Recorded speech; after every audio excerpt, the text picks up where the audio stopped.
Hello and welcome to the Kandoo Equine podcast. I'm Dr. Kate Fenner and I am so glad you're here with me today. This week we're diving into a behavior that I know frustrates many riders and I'm quite sure frustrates a lot of horses too. And that's to talk about when the horse puts their tongue over the bit. Now, if you've ever dealt with this, you'll know how frustrating it can be for you. The tongue sort of comes over the top of the bit, performance obviously suffers, and suddenly you're facing a sort of cascade of problems, really. You've got resistance to the bridle, often you've got head tossing, you obviously can't collect your horse, and the horse just doesn't seem comfortable or, of course, willing to work with you. But here's what I want you to understand right from the start. When your horse puts their tongue over the bit, they're not being naughty. They're not trying to resist you. They're not trying to get out of doing the work. And they're not deliberately trying to frustrate you. They're communicating. And what they're telling us is really incredibly important. So over the next sort of 40 minutes or so, we're going to explore exactly what this behavior means, what's happening in your horse's brain and body when they do this. Most importantly, how we can address it in a way that actually helps the horse rather than just suppresses the symptom. So we'll look at the neuroscience behind it. We'll examine the research. We'll share some real world success stories with you, including one about a thoroughbred mare. Her name was Bella, who went from being labeled as unrideable to performing beautifully at novice level dressage, all because we listened to what Bella was trying to tell us. So whether you're dealing with this behavior right now or you just want to understand horses better, I think you're going to find this really valuable. So let's get started. So let's start with the basics. What exactly is happening when the horse puts their tongue over the bit? Physically, it's pretty straightforward. The horse displaces their tongue so that it comes up and over the mouthpiece of the bit, and sometimes to one side of it. Sometimes they'll stick the tongue out the side of the mouth, and other times the tongue will just go over the bit but remain inside the mouth. Either way, once the tongue is over the bit, everything changes. The bit now sits directly on the sensitive bars of the mouth without that cushioning that the tongue has provided.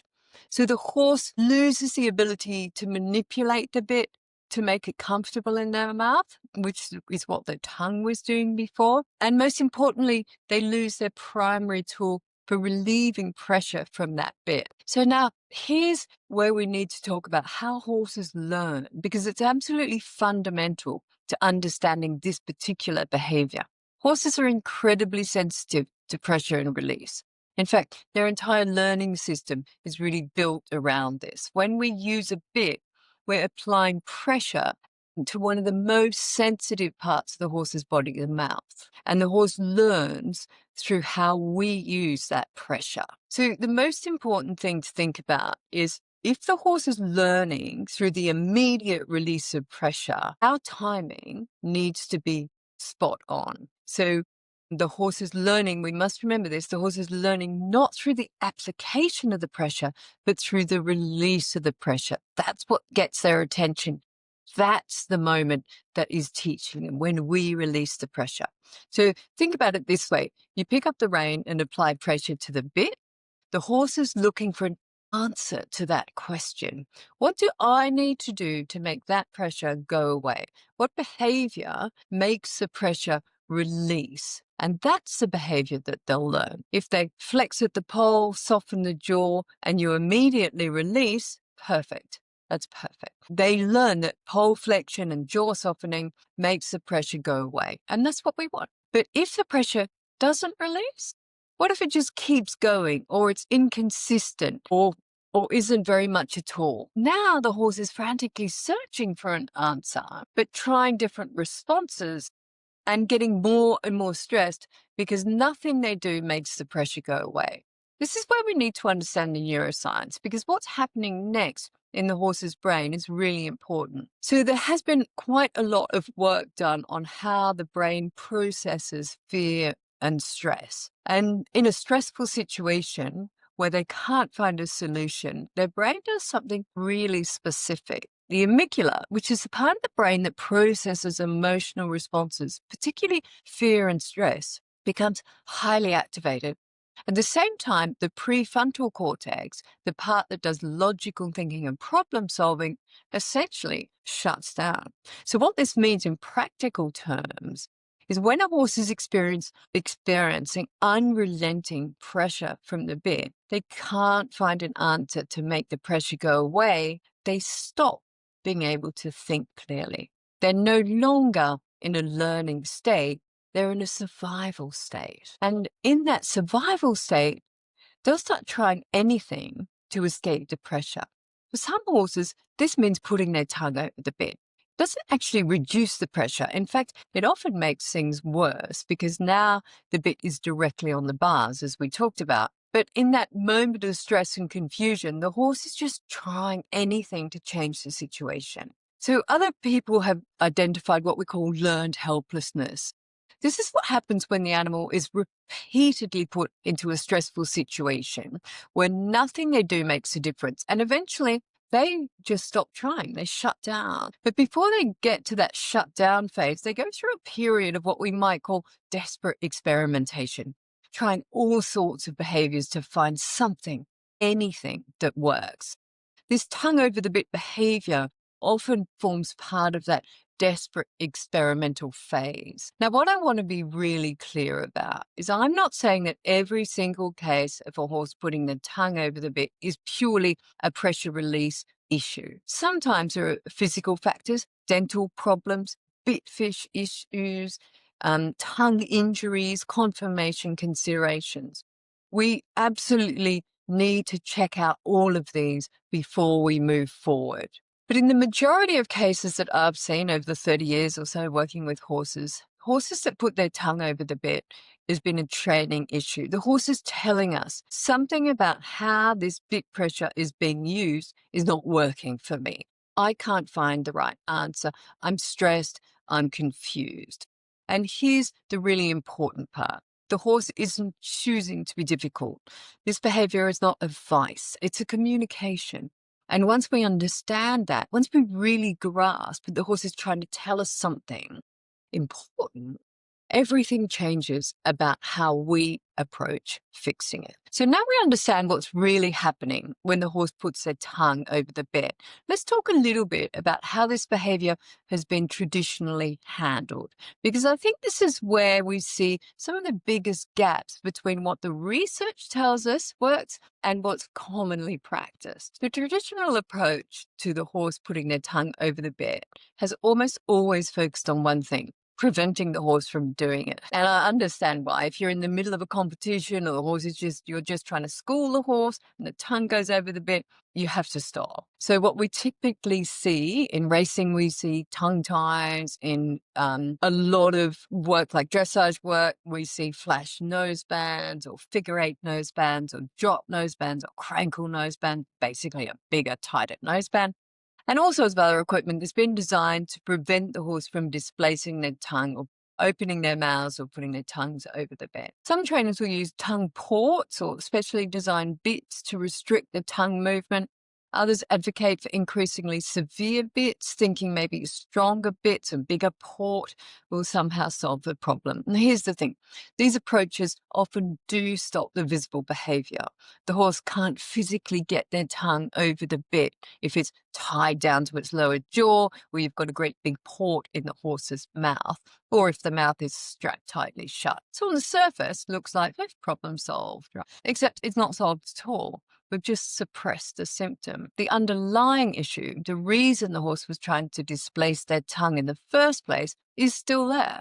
We haven't addressed it. We've just taken away the horse's ability to show us there's a problem. There's been some research looking at the physiological stress responses to horses wearing different types of nosebands. And what they found was really quite eye-opening. Horses wearing tight, restrictive nosebands, the kind that prevent tongue displacement or mouth opening, showed significantly elevated stress markers. Their heart rate variability changed in ways that indicated chronic stress. They showed more conflict behaviors like tail swishing, ear pinning, tension through the jaw and the poll. But here's what's really striking. The horses wearing those restrictive nosebands looked calmer on the outside. They weren't showing these obvious behaviors anymore, such as opening their mouths and putting their tongue over the bit.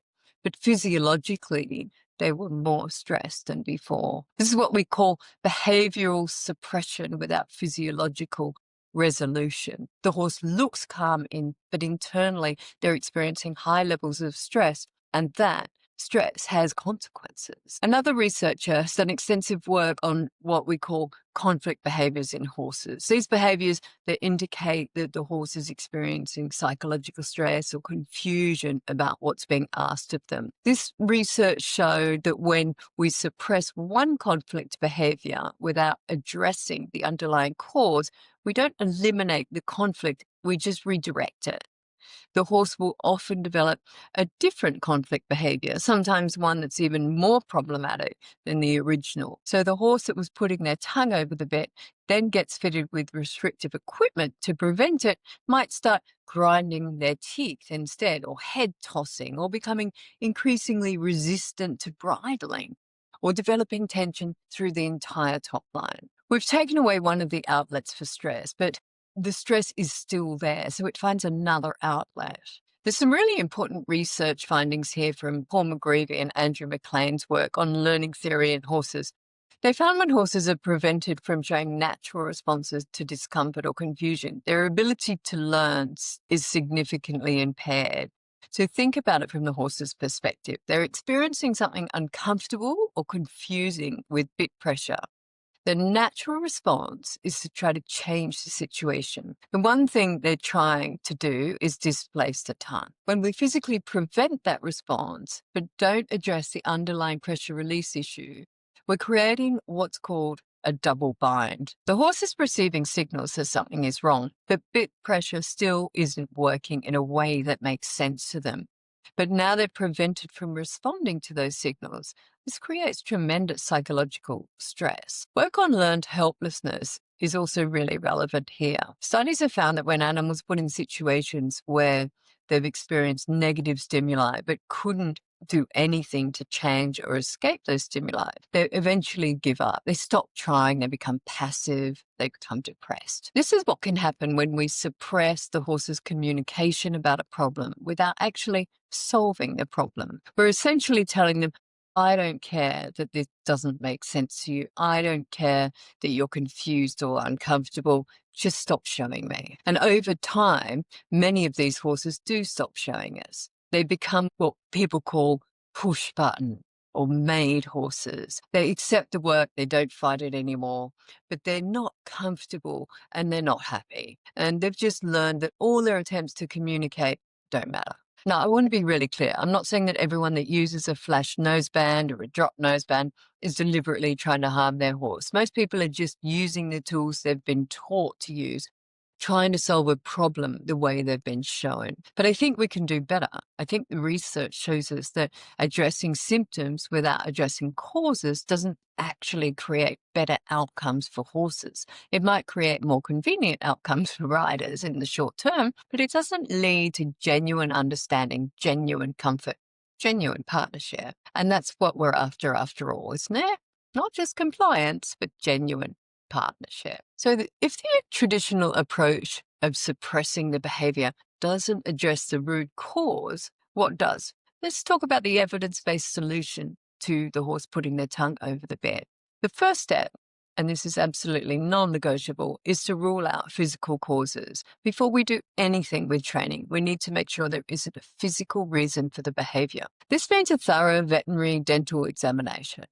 Not just checked, have a look in the mouth, but a proper examination with a professional that knows what they're looking for. They're going to check for sharp points, hooks, anything that's abnormal on the tongue itself, and just making sure that everything in the jaw joint is functioning properly. Wolf teeth, if present, need to be evaluated. Some horses are completely fine with wolf teeth, others are very sensitive to them. It depends on their position and their size.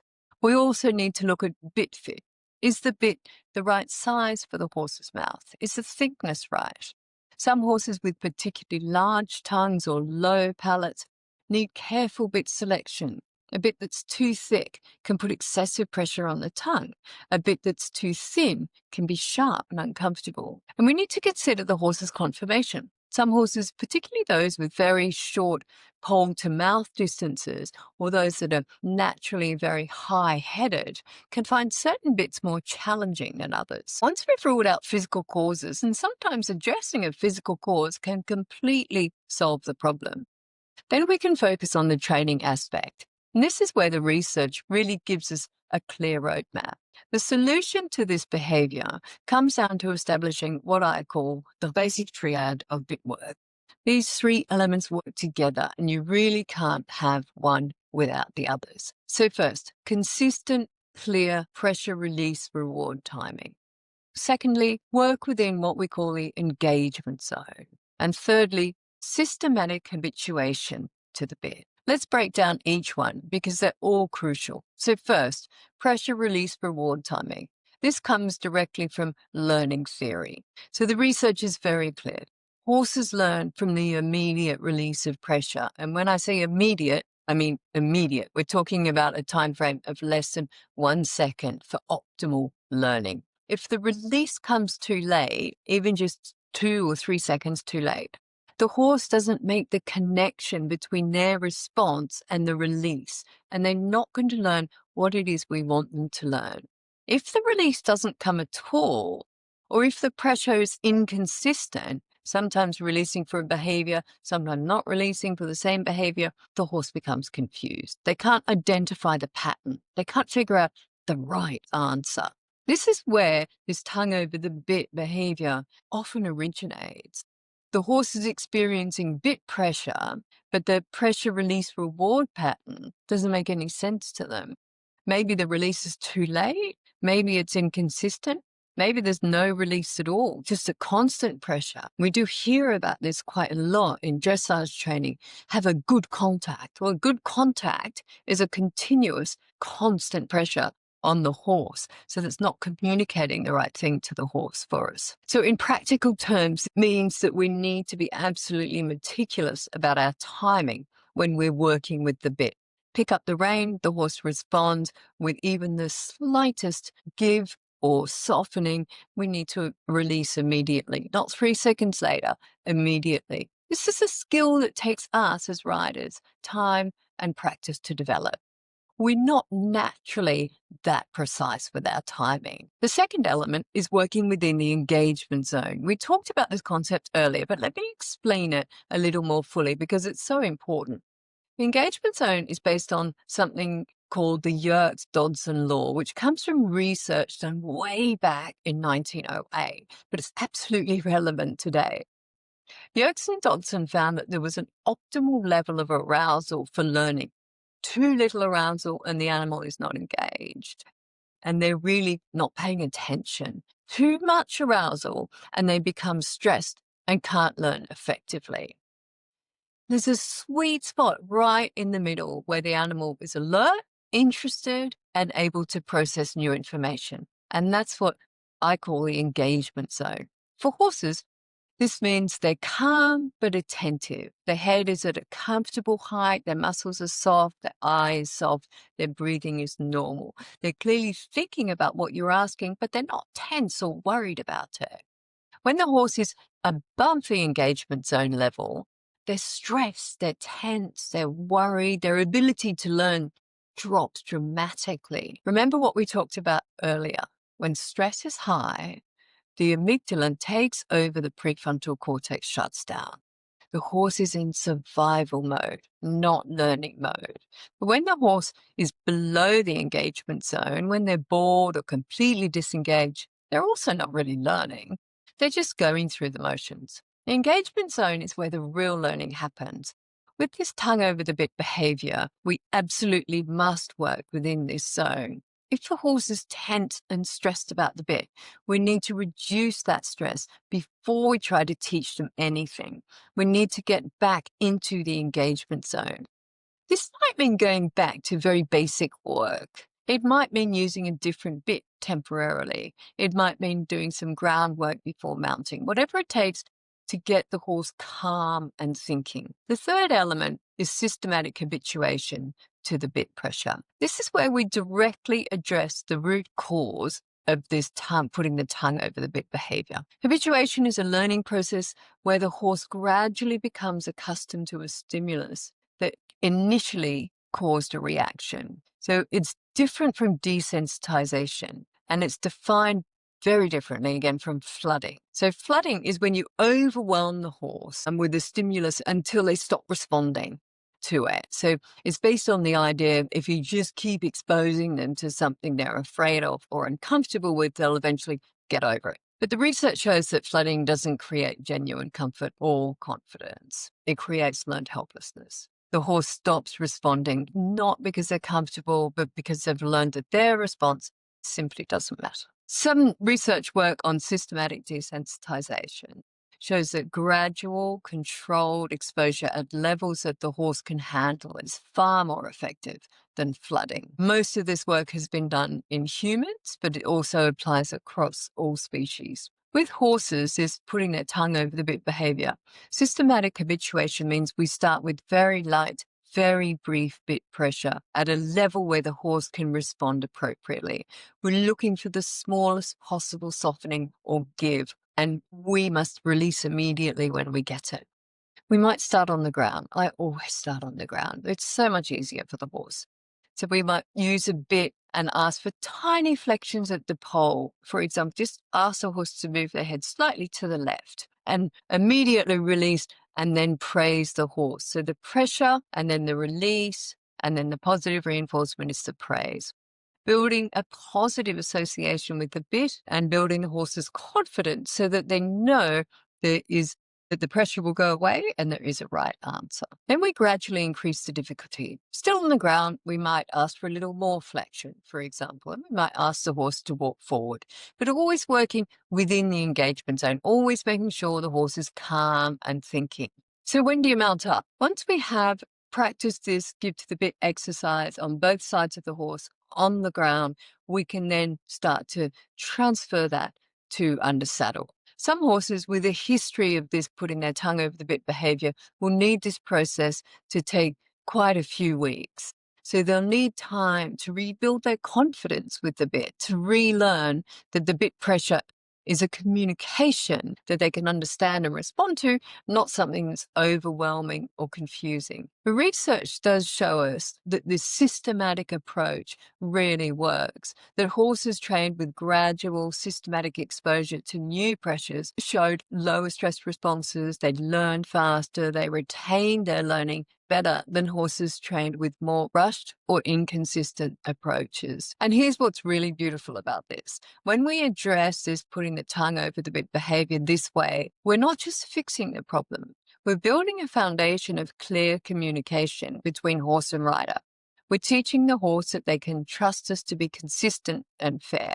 We're creating genuine understanding, not compliance. The horse who was putting their tongue over the bit, who was communicating that something wasn't working, now has a different experience. A bit makes sense. The pressure has a clear answer. They can respond correctly and get immediate release. There's no need to escape from it anymore.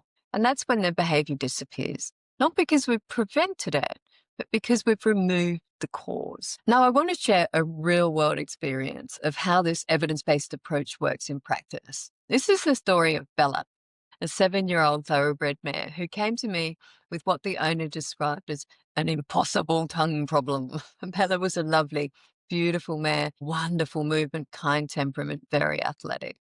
Her owner, Sarah, had big ambitions for her in dressage, but Bella had developed a habit of putting a tongue over the bed and sometimes hanging it out to the side, and it was actually getting progressively worse. Sarah had tried everything she knew. She'd had multiple bit fitters. She'd had Bella's teeth checked several times with the vet, and she'd tried stuff. Oh, she'd tried double jointed bits. She'd tried single jointed. She'd tried French links. You name it, she'd tried it. She'd tried a flash noseband, and she'd tried a figure 8 noseband. Absolutely nothing worked. She'd tighten the noseband. She'd loosen the noseband. She'd raise the bit in the mouth. She'd done everything. So it's not quite true. The restrictive noseband did actually prevent Bella from getting a tongue over the bit because she couldn't physically do it. But that created new problems, and Bella started grinding her teeth, and she became really resistant to having the bridle put on. And being quite a big horse, Bella was quite good at that. And Sarah wasn't a very tall girl, and that didn't work well for either of them. So she had developed a lot of tension through her top line as well with that tight noseband on, and her dressage scores were just getting worse and worse. By the time Sarah contacted me, she was at her wit's end. She was seriously considering selling Bella and starting over with a different horse. The first thing I did was observe Sarah riding Bella, and within about 5 minutes, I could see exactly what was happening. Sarah was a good rider, capable, experienced, reasonably soft hands, but she'd been taught to maintain a constant contact with the bit. Not a heavy contact, but constant. And in her effort to help Bella work in a frame, she was using lots of half holds and a lot of little checks and adjustments with the rein. From Bella's perspective, the bit pressure was essentially consistent. There were moments when it increased, but there were a very few where it was actually released. Bella was working in a state of ongoing pressure with no clear pattern that could be identified. And because Bella was a sensitive, try-hard sort of mare, she was desperately searching for the right answer. Her question was, what do I need to do to make this pressure go away? She tried different things. She raised her head. She dropped her behind the bit. She started speeding up. She slowed down, but nothing really worked. And the pressure just remained there all the time. So eventually she started putting her tongue over the bit. Didn't solve anything, but it was a different sensation, a different experience. And it was her saying, I don't really understand what you want from me. When I explained this to Sarah, she was actually devastated. She hadn't realized that what she thought was correct, educated riding was actually creating confusion for Bella. She'd been taught that maintaining a good contact was essential for collection and frame. And it is to some degree, but there's a difference between contact and unrelenting pressure. So here's what we did. Step one, we removed all the restrictive equipment. No flash noseband, no figure eight, no ankle noseband, nothing. And we just had a simple snaffle bridle. And if Bella put her tongue over the bit during the retraining process, so be it. We weren't going to suppress the symptoms anymore. We wanted to address them, and we wanted to see what the cause was. So step two, we went back to the absolute basics on the ground using a simple snaffle bit, and we worked on what I call the give to the bit exercise. This is where we teach the horse from the ground to respond to gentle bit pressure by flexing the pole and relaxing the jaw. For Bella, this started incredibly simple. Standing beside her, I would pick up one rein very gently, creating just the tiniest bit of pressure on the bit. The instant, and I mean the instant, Bella gave even a millimeter of softening, I released completely. Full release, big praise, scratch on the withers. At first, I think Bella was quite confused about this. She'd tense up when she felt the bit pressure. She braced initially, anticipating that the pressure would just keep coming. But then she discovered that a tiny soft response made the pressure disappear immediately. You could see her brain working, well, that's what you want. Okay, I can do that. We did this for just about 5 or 10 minutes at a time, always ending on a good note, always keeping Bella in the engagement zone. Within 2 days, Bella was giving beautiful soft flexions on the ground. You could see her confidence building. She understood the pattern now. So step 3, we transferred this to mounted work, but we stayed incredibly basic. I would mount up, pick up the reins very lightly and just sit there. If Bella gave softness at all, Sarah released immediately, and that was it. Just standing, asking for softness and releasing. And I'm not talking about moving the horse's head right around to the side. No, I'm just talking, you never really want the nose to move outside the point of the shoulders. So when I say any softness at all, Bella is just simply moving her head slightly to the side. That was a softness. We'll be dropping her nose a little bit. Then we added walk, just walking forward on a loose rein. And occasionally Sarah would pick up the rein contact very gently. And the instant Bella softened, release, walk forward a bit more and repeat. We spent the entire week doing this on a loose rein, occasionally asking for softness, immediate release, not trying to get Bella on the bit, no, not sort of working in frame, no half holds, no maintaining contact, just pressure, soft response, immediate release, immediate reward. Sarah found this incredibly difficult at first. It felt sort of wrong to her. It felt like she wasn't really riding, wasn't really training. She was used to being active with the hands, constantly adjusting, constantly sort of riding the contact. But I asked her just to trust the process, and to her credit, she did. By the end of that first week, Bella wasn't putting her tongue over the bit at all, not once, because the bit pressure finally was starting to make sense to her. She knew what the response was to make that pressure go away, and she could reliably get that release. So step 4, we gradually added more complexity. We added trot work using the same principle, ask for softness, immediate release. We added circles using the same principle. We added leg yields using the same principle. Every new thing we added, we went back to making it super clear, super simple. Ask, respond, release, reward. Always working in engagement zone, always making sure Bella was calm and thinking, not tense and stressed. We also taught Sarah a new skill, recognizing when to give more release. In a previous riding, she'd been taught to maintain the contact all the time. Now we taught her actively to look for moments to give a full release, to drop the contact entirely, let Belka stretch even, and work forward with her working correctly. This meant that even within a training session, there were clear moments where Bella got complete release for pressure, not just relentless work. What this was doing was building self-carriage. So Bella was learning that she didn't need constant pressure. Bella was learning to actually carry herself. So step 5, about 3 weeks into the process, we started working on actual collection and frame, but we did it differently from how Sarah had been taught before. Instead of maintaining that constant contact and using half holds to bring Bella together or hold her together, we were teaching Bella to carry herself in frame by making it comfortable and rewarding for her to do so.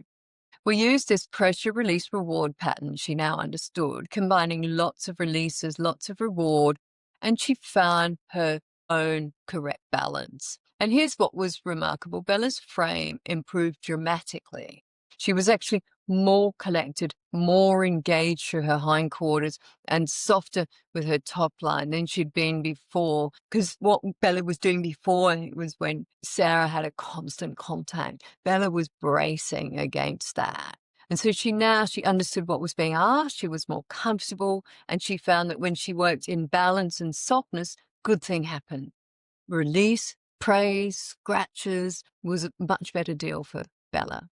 She wasn't being held in frame by that constant rein pressure. She was carrying herself in frame because that's what the clear communication asked for and because it felt good to her. By 6 weeks into retraining, Bella hadn't put her tongue over the bit a single time, not once. And Sarah wasn't using any restrictive equipment at all, just a snaffle, no noseband. After 8 weeks, and Bella went back to dressage competition, and this time she started off at training level, and then she scored like 68%, I think, in her first test, and she was so thrilled. And the judge's comment was actually lovely, soft connection to the bridle. Horse looks through and relaxed. Sarah sent me the video of the test as well. I actually got quite emotional watching it. It looked like a completely different horse. She was relaxed, she was confident, she was clearly enjoying the work. Her tongue stayed quiet and her mouth the entire test. And the partnership between Sarah and Bella, the trust was evident. It was really beautiful. But here's what I think the most important change was here, was Sarah's relationship with Bella had been completely transformed. She told me that they'd spent 2 years fighting each other, trying to force her to work correctly, getting more and more frustrated. And now she'd realized that Bella had been trying to tell her something all along. She wasn't being difficult, she was confused. And once Sarah listened to her, once she addressed what Bella was actually communicating to her, instead of just trying to suppress it, everything changed. That's the power of an evidence-based approach. It's not just about fixing a behavior, it's about building genuine understanding and partnership. Today, a few years later, after this journey, Bella and Sarah are competing really successfully at sort of novice level, and she's very pleased. Bella still works in a simple snaffle with a regular cavesson. She's never gone back to putting a tongue over the bit, and because there's been no reason to. The bit pressure makes sense to her now. She knows how to respond, and she trusts Sarah to be clear and fair. And Sarah's become an advocate for this approach, teaching other riders at her barn about pressure release, reward, timing, and working in the engagement zone. She often tells me that retraining Bella has been one of the best things that's ever happened to her as a rider because it completely changed how she thinks about training. So let's talk about how you can apply this approach to your horse if you're dealing with this sort of the horse putting their tongue over the bit behavior. First, let me give you a clear step-by-step protocol, and then we'll troubleshoot some sort of common challenges. So step one is rule out physical causes. Before you do anything else, get your vet examination done. Make sure that there are no sharp points, hooks, wolf teeth, or issues with the tongue, anything at all that could be causing physical discomfort. Also, have an experienced bit fitter evaluate your bit. Is it the right size? Is it the right thickness? Is it the right style for your horse's conformation? If it's a physical issue, address it first. Sometimes that alone solves the problem.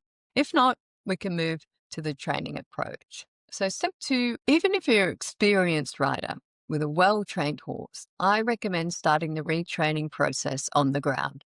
This removes the complexity of riding and lets you and your horse focus entirely on establishing clear pressure release reward communication with the bit. So here's how. Stand beside your horse with the bridle on. Pick up one rein, creating gentle pressure on the bit.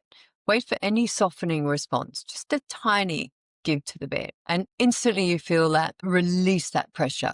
Praise your horse with your voice, a scratch on the withers, whatever they find rewarding. Repeat it 5 to 10 times on each side and keep your session short, like 5 minutes is really good. And do this once or twice a day for a while. You're looking for the horse to learn this pattern: bit pressure, soft give, immediate release, praise. Most horses pick this up within 2 or 3 days of consistent practice. You'll know it's working when your horse starts to anticipate the release. They'll often soften as soon as they feel the pressure coming because they know the answer. And then the next step is you'll go to pick that pressure up and the horse will already have given, and you never actually have the chance to pick up the pressure, which is great. That's the horse learning the pattern for you. It's exactly what we want. That's the best sort of anticipation. So once your horse is really reliable with giving to the pressure on the ground, you can transfer this to the mounted work. But start incredibly simply. So mount up and pick up a gentle contact, walk forward in a loose rein, and every 20 to 30 seconds, pick up contact gently, wait for the softening, release, walk forward, rein again, repeat. And that's it for the first week of mounted work. That's all you need to do. Just walking, occasionally asking for softness, immediate release. Don't try to get your horse on the bit right now. Don't try to work in frame. Don't do half holds. Just establish a basic pattern. Ask, soften, release. Gradually add the complexity. So once your horse is walking calmly, responding to light pressure with softening and not putting their tongue over the bit, you can start adding complexity. So maybe in week 2, you might add trot work using the same pattern. In week 3, you might add circles and changes of direction. In week 4, you can start asking for slightly longer periods of softness before releasing. And week 5, you can add canter work. In week 6, you can start to add sort of collection and frame, but always return to the basic principle. Clear ask, clear response, immediately release, and work within the engagement zone. If your horse gets tense or stressed, go back to something easier. Step 5 is build in stretch breaks. So throughout this, give your horse regular opportunities to fully stretch and release. Every 5 or 10 minutes, give the horse a complete release. Let your horse stretch their necks down and walk on a long rein and rest. This does 2 things. First, it gives your horse a physical relief from the work. Second, it teaches your horse that working correctly leads to rewards, not only release of pressure, but actual rest. It also stretches out that horse's top line, which is what they've been using to carry themselves in that new self-carriage that they've just learned. So let's have a chat about sort of challenges and solutions to those, so common challenges. The first challenge is, and people tell me my horse doesn't respond to the groundwork. They just brace against the pressure. What might be happening here is probably your horse's past history or past training. Bella also found this. She was an off-the-track horse. The problem with off-the-track horse or dressage schoolmasters and things, they've been habituated to constant high levels of pressure all the time and meaningless pressure. And so what you have to do is you have to find that right at the beginning, you have to find that level that the horse will respond to. And from there, you can work on less and less pressure. So let's say on your very first day of teaching the horse give to the bit, if your horse is straight off the track, for example, you might have to pick up quite a lot of pressure to get that first give. Once the horse does that, the horse goes, that's interesting. I did something and that pressure went away. So then just be really consistent. This is where your timing comes in. If every time you pick up that amount of pressure, the horse gives, you release immediately, the horse will start to put that together. Of course, the horse doesn't want to feel that amount of pressure. So they start responding quicker. The horse starts responding to less pressure. Remember we said earlier, what you will find is your horse actually starts responding before you even get a chance to pick that pressure up. That won't happen if you never pick up enough pressure to motivate the horse to change. The pressure is your motivation. Okay, so if I just pick up an ounce of pressure and the horse has been habituated to 3 pounds of pressure, I'm not motivating the horse to change anything. The horse is not going to respond to that. If a horse has been habituated to 3 pounds of pressure, I'm probably going to have to need to pick up 3.5 pounds of pressure to get a response, release it, reward the horse. And then the horse is that's going to help you get the horse into the engagement zone. Because that involves the horse in learning. The horse is going to start thinking, oh, okay, I can make that pressure go away. So another challenge might be my horse was doing great, but then when I bent back into riding them, the horse put their tongue over the bit again. And this usually means that you've sort of asked for too much too soon. You've rushed through the process. Or what quite often happens is we do all this good work on the ground and then we have all this muscle memory of how we ride. And I find riders, they'll have the horse looking beautiful on the ground and it's in self-carriage and it's even long reining. Everything's perfect. And then they get on, they pick up the reins, off they go. And that's because they've always done it like that. So we need to train ourselves as well. And at the same time, the challenge is the process takes longer than a few weeks and people worry that they're doing something wrong. And that not necessarily. This can be really fast with some horses. That giving to the bit and softness in the bridle is not something that happens overnight. Like I can't train this on Tuesday and next Wednesday the horse is fine and will always be in self-carriage. I might be able to, fix the horse putting their tongue over the bit in a few weeks, but some horses will be quite habituated to this process. So you just need to give them more time. And you need to remember, of course, that this is stemming from being uncomfortable. So if your horse is still putting their tongue over the bit, perhaps you're not having enough give, and perhaps the horse really needs to understand that give better. So it might even mean initially picking up more contact so that the pressure release reward sequence becomes even clearer to the horse. That's the way we build self-carriage, is make that response, the pressure release reward sequence really, really clear to the horse. Really try and focus on small improvements rather than the timeline. Horses are all different. They all take different amounts of time to learn these things. Give your horse the time. Another thing people often say to me is, well, my horse's tongue over the bit behavior was really severe. They were raced and a tongue tie, and they just worried this sort of approach sounds a bit gentle, and will it really work? And yes, it will. I think particularly those off the track horses, I love training them. They are my favorite horses because with this give to the bit work, you can see the light bulb go off in their faces. You can sort of see them. Oh, wow.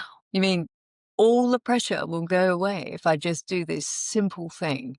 And I think they're wonderful to work with. So take your time, be patient with your horse. It will happen. And it's not just when you get rid of this behavior of the horse putting their tongue over the bit, but your bond with your horse will be so much stronger. This is such a foundation level lesson, this give to the bit lesson. Everything builds from here. So start with this, whatever your problem is, and you will fly from here. The big thing it does for you, of course, is it helps you get the horse into the engagement zone. So whatever else you want to teach after this, you can always come back to this simple lesson, give to the bit, get the horse in engagement zone, and then off you go. So I think the points to remember are, firstly, consistency is crucial. You can't do pressure release reward work sort of 3 days a week and then go back to constant contact the other 4 days a week. Your horse needs consistent communication to learn. Number 2, patience pays off. This process may take a few weeks, even months, depending on your horse's behavior, as a result of genuine understanding. And we don't want to just suppress the symptoms. We want the horse to understand, and we want to build our bond with that horse. And also remember, number 3 is every horse is an individual. The timeline I've described is typical, but your horse may need more or less time. Follow their lead. They're the ones setting their timeline. And also remember for yourself, number 4, celebrate those small wins. When you see your horse soften a little more, relax a little more, trust a little more, that's success.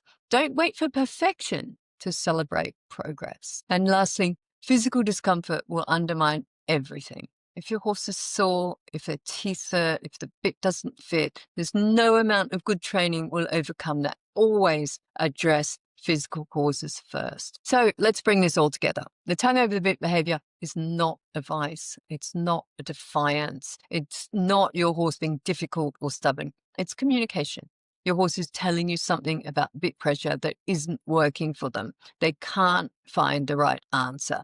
They're confused or stressed, and they're trying anything they can change the situation. The traditional approach of suppressing this behavior with restrictive equipment doesn't address the underlying cause.